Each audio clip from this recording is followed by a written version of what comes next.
4th grade मेरे अनुसार जिस बच्चे को लगता है कि मेरा मैथ ठीक है, जीके मैंने पढ़ा है, हिंदी इंग्लिश ठीक-ठाक कर लेता हूँ, उस बच्चे को 100% बहुत पूरे एफर्ट्स के साथ देनी चाहिए। तो कई बार 1 या डेढ़ महीने की मेहनत आपकी ज़िंदगी बदल देती है। तो मैं ये चाहूँगा कि जो बच्चे प्रिपरेशन कर रहे हैं, उन बच्चों को 2-4 बातें बताऊँगा। ये सिलेबस है आपका पूरा का पूरा, जिसमें सामान्य हिंदी के 20%, इंग्लिश के 15 हैं, सामान्य ज्ञान के 70 हैं, जिसमें डिवाइडेशन राजस्थान का ज्योग्राफी 20% है। और ज्योग्राफी बहुत हार्ड नहीं आते, दिनेश सेवा चयन बोर्ड की हरिमोहन सक्सेना से एज इट इज प्रश्न छपते हैं। इतिहास कला संस्कृति में कला संस्कृति के टॉपिक ज्यादा हैं, तो कला संस्कृति को शानदार तरीके से तैयार कर लो। चाहे इतिहास के टॉपिक जैसे कि ऐतिहासिक घटना वाला बहुत बड़ा टॉपिक है, तो आपसे तैयार नहीं हो रहा, कोई बात नहीं है। ये थोड़ा सा मैं जो आपको बताना चाह रहा हूँ कि जो आपके पास 50 से 60 दिन बचे हैं, इसमें ये पहचान करो कि वो कोर टॉपिक कौन से हैं, जहां से प्रश्न आते हैं। मतलब जिन टॉपिक को पढ़ के मैं इसमें सिलेक्शन ले सकता हूँ। वो टाइम तो गया जब आप पूरे पार्ट को छोड़ देते थे और आपको लगता था सिलेक्शन हो जाएगा, नहीं है। आपको इस पूरे पार्ट में से वो टॉपिक सिलेक्ट करने पड़ेंगे जहां से प्रश्न आ रहे हैं। ऐसे ही जैसे संविधान है और राजस्थान राज्य में राजनीतिक और प्रशासनिक व्यवस्था है। अब भारतीय संविधान में केवल अनुच्छेद और संविधान की विशेषताओं पे 5 प्रश्न पूछे गए, तो कम से कम उस पार्ट को आप ज्यादा अच्छे से कर सकते हैं। राजस्थान की राजनीतिक प्रशासनिक व्यवस्था में जो सिलेबस में सूचना का अधिकार दे रखा है, तो वो एक ऐसा टॉपिक है जो 10 मिनट में तैयार किया जा सकता है। तो आप ये पहचान कीजिए कि एक टॉपिक सिलेबस में डाल रखा और वहां से एक प्रश्न आता है और वो इजी रूप में उसमें प्रश्न गलत होने की संभावनाएं कम है। उन टॉपिक यानी कोर पार्ट को तैयार कीजिए। जनरल साइंस है केवल पीवाईक्यू बेस आता है, और जनरल साइंस में भी जैसे 3 टॉपिक आ गया, आनुवांशिकी के सिद्धांत आ गए, ये 7 या 8 मिनट का टॉपिक है। मानव रोग आ गए, इस टॉपिक के प्रश्न गलत होता ही नहीं यदि आपने पीवाईक्यू भी देख ली। ठीक है, प्रतिरोधकता आ गया, अपशिष्ट वाला आ गया। ये टॉपिक आप तैयार कर सकते हैं चाहे आप किसी बैकग्राउंड से हो।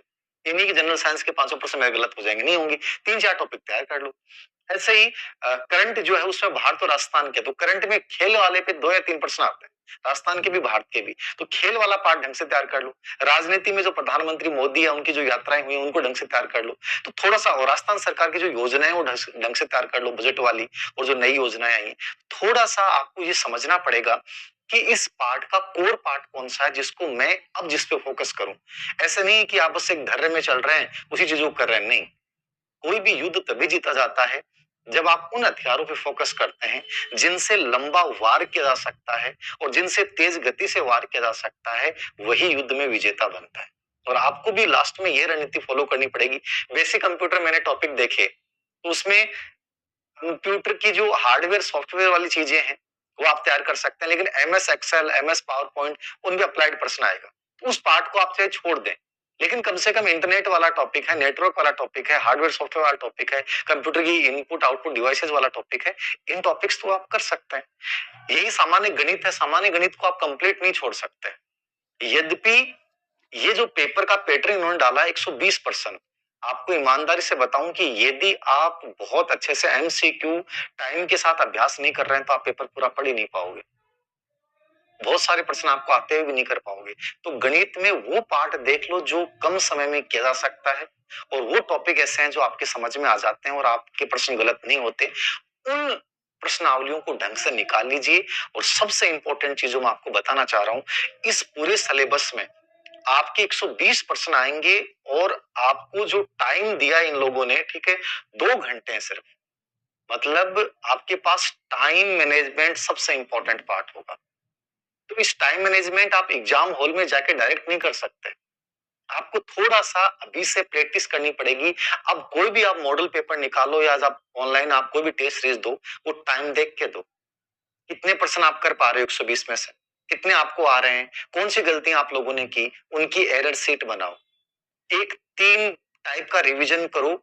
एक क्यूक रिवीजन जो मॉर्निंग में कल जो पढ़ा था उसका करिए, ठीक है। एक फ्लैश रिवीजन, कोई 6-7 दिन हो गए टॉपिक जो आपको लग रहा है यार वो भूल जाऊंगा, वो दोपहर में 2 से ढाई बजे कीजिए। और एक लेट नाइट रिवीजन जो रात को सोते टाइम जो आपने पूरे दिन में पढ़ा है वो रिवीजन कीजिए। ये तीनों प्रकार के रिवीजन को अपनी दिनचर्या का हिस्सा बनाइए। मैं ये कह रहा हूं कि 100% आप बहुत अच्छा कर पाओगे।